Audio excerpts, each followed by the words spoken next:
The Iranians, we know they want to assassinate President Trump. Are you suggesting that these might be here on a nefarious mission to try to assassinate President Trump before certification day on January the 6th? Charlie, that's the million-dollar question, because some of the things that people like me have, and it's nothing magical about me, it's the fact that there has been a transition of trust and a loss of trust, not only within the U.S. government system and the population of the U.S., but especially between foreign friendly liaison services and other groups that operate overseas and the CIA at large. And our presence overseas is not robustly and aggressively pursuing human operations. But there are people all over the world that remember the case officers that they met along the way and have reached out. There are also people reaching out to people like me that are good officers with reputations within the system because they trust us, and they're inside the government now, our government, explaining what they've been asked to do and what is actually going on. And there is, I believe, very solid intelligence that the Iranians have committed to people inside our system that they intend to ensure that President Trump is not there on the 20th of January.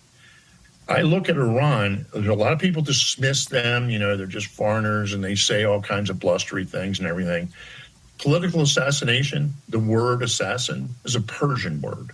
They invented political assassination. They invented the car bomb as a political tool. They invented kidnapping and operational use of their people to change policies. They drove us out of Lebanon with car bombs, vehicular mounted IEDs, assassination. They kidnapped the chief of station and murdered him in a most horrific way. And we left Lebanon back in the Reagan administration.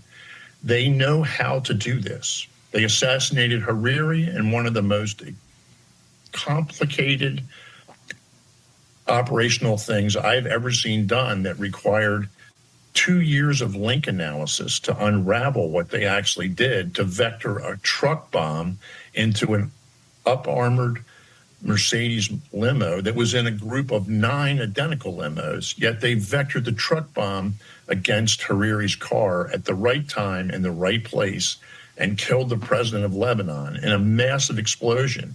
But he was alive in the armored car. The armored car was not on its wheels anymore because of the blast.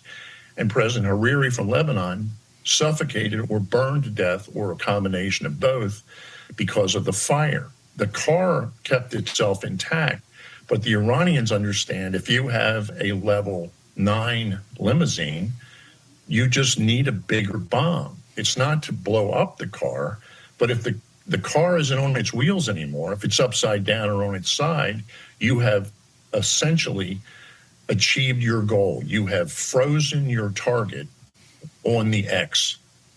And if you need to, you can come up with another bomb that comes in and goes off again, right next to it. They are determined, and they hate President Trump because of what happened with Qasem Soleimani. To think that they're not going to try is just folly. They will try, and they will keep trying until they succeed. They're not going to withdraw the fatwa for the killing of Qasem Soleimani.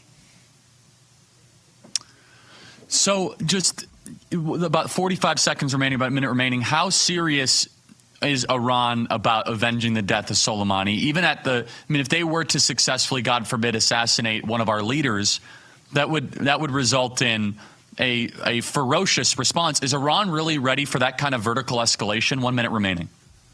I'm not sure that they're overly concerned about it, because they can absorb an awful lot of punishment if that's what happens. But I'm not convinced, unless we have a different administration in place, that there would be an overwhelming response. There could be so much confusion in the air sown by the fact that you've got all these drones and there's multiple targets. You've created a narrative that is confusing the public now.